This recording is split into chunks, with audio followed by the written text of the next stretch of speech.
Si jago merah melalap sebuah gudang penyimpanan kemasan kaleng milik perusahaan cold storage di kawasan industri Makassar pada Selasa petang.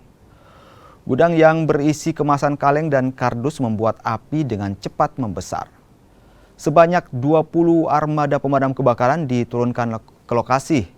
Hingga 4 jam lebih, petugas masih berjibaku untuk memadamkan api. Armada damkar bahkan harus pulang balik mengisi air di tempat terdekat dan menggunakan foam atau busa untuk memadamkan api. Saat kebakaran terjadi, para pekerja sudah pulang. Belum diketahui penyebab pasti kebakaran, namun diduga akibat arus pendek listrik. Tadi informasi masuk di sekitar jam setengah enam, ada informasi masuk, ada kebakaran di Jalan Kima ini. Meluncur pertama itu dari posko Kima, ada 4 unit. Terus disusul dari posko BTP ada 3 unit. Terus dari Karester Ujung Tanah juga 3 unit. Jadi ada yang terbakar itu di dalam dia kayak kaleng gudang kaleng untuk kemasan kepiting.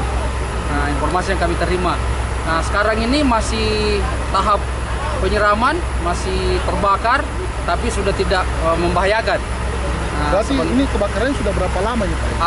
Sekarang sudah jam 10, tadi mulai sekitar jam setengah 6. Kebakaran hari ini tepatnya di lokasi Jalan Kima Raya 2, gudang milik PT Kima yang disewa oleh PT OCS. OCS sendiri itu adalah perusahaan yang bergerak di bidang cold storage. Namun gudang yang disewa itu adalah gudang kemasan, penyimpanan kemasan. Jadi alhamdulillah bahwa tidak ada korban jiwa, kemudian kerugian berupa finansial itu masih sementara dalam penyelidikan pihak forensik. Kalau untuk penyebabnya? Penyebab kebakaran itu masih diselidiki, tapi ada dugaan kemungkinan dari arus pendek.